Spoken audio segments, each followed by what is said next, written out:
Muito bem, pessoal, aqui é o professor Baroni, sejam bem-vindos ao nosso canal aqui de fundos imobiliários. Quero lembrar a todos vocês que estamos aí com o Suno Invest disponível, que o link está na descrição e também tem um QR Code aqui para que vocês possam acessar mais informações deste evento presencial que vai acontecer em São Paulo agora no mês de junho. Pessoal, sabe aquela dúvida que o pessoal sempre pergunta, né? Quanto que eu tenho que ter de fundo de tijolo? Quanto que eu tenho que ter de fundo de papel? Sempre tem aquela perguntinha, qual é o percentual de cada um? Olha só esses dois gráficos que eu vou compartilhar com vocês agora. Muito interessante. Como é que era o IFIX há 10 anos atrás e como é que é o IFIX hoje? Então, há 10 anos atrás, 89% dos fundos que compunham o IFIX eram fundos de tijolos.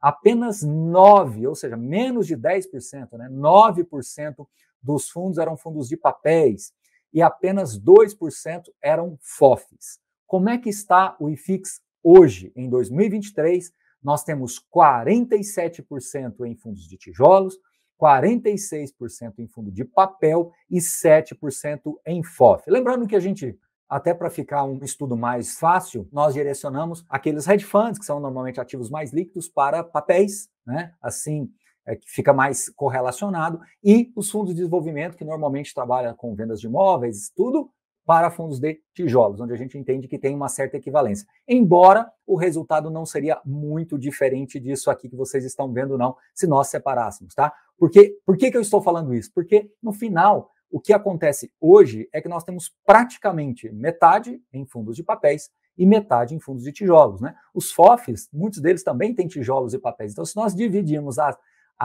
estratificarmos melhor os FOFs, a gente vai chegar em uma coisa também parecida com isso, metade papel e metade tijolo.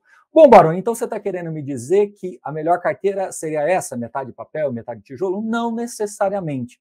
O que eu quero dizer para vocês, quando a gente olha lá para 2013, é que o mercado de fundos imobiliários, esse ecossistema todo, essa indústria toda, ela estava mais direcionada para os fundos de tijolos, sobretudo os fundos de lajes corporativas.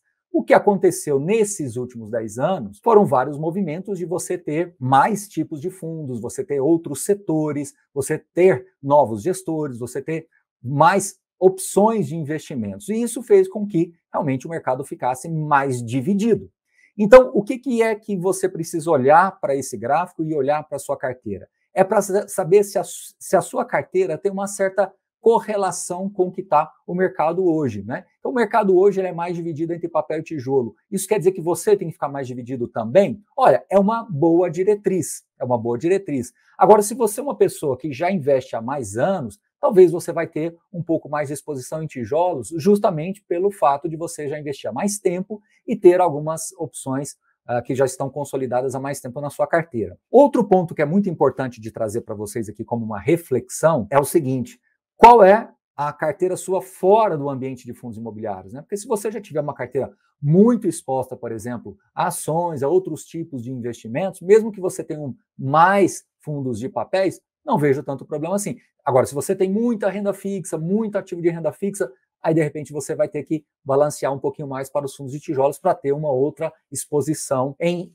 renda variável, em ativos que possam te trazer algum retorno mais interessante no longo prazo. Então veja como nós não temos aqui respostas absolutas, mas nós temos algumas diretrizes, e eu acho que esses dois gráficos são dois retratos muito importantes para você observar, né? Olhando para o passado, como o mercado veio mais para esse ambiente de fundos de recebíveis, justamente porque é onde você tem maior facilidade, ou é mais fácil de você estruturar essas operações Brasil afora. No caso dos fundos de tijolos, a negociação direta de um imóvel aqui, outra ali, ela é mais onerosa, demora mais tempo, ela tem que ser muito bem originada ali, você tem que realmente fazer todo o desenvolvimento da estrutura, você tem que casar tudo isso com uma emissão de cotas também. Então, o fundo de tijolo ele acaba tendo maior dificuldade de crescimento. Por isso que eu vejo que hoje esse gráfico fica mais dividido. Baroni, vamos tentar agora falar para o futuro. Você acredita que no futuro pode ter de novo uma coisa mais parecida com 2013? Ou você acredita que os fundos de papéis vão realmente pegar mais ainda espaço dos fundos de tijolos?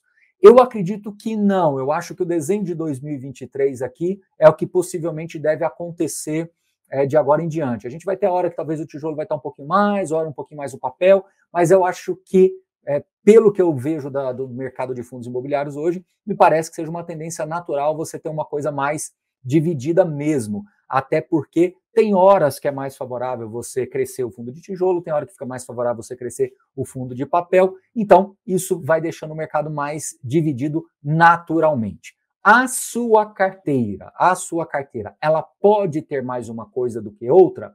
Pode, desde que você entenda a sua carteira como um todo, não só a sua carteira de fundos imobiliários, mas toda a sua diversificação e ver como você está exposto à renda fixa, como você está exposto a ações internacionais, e aí você vai balancear o fundo imobiliário aí. Se você vai precisar mais do papel, para que você fique mais previsível com relação aos indexadores, ou se você vai mais ficar exposto a tijolos, onde você fica mais sensível à questão da economia propriamente dita, né? Uma vez que você tem as revisionais, novos contratos, vacância, são questões que envolvem mais a economia em si. Quando a gente volta lá em 2013, eu falo que o mercado era mais concentrado em tijolos, eram poucas opções de recebíveis, que dentro dos tijolos nós tínhamos muito mais de lajes corporativas também.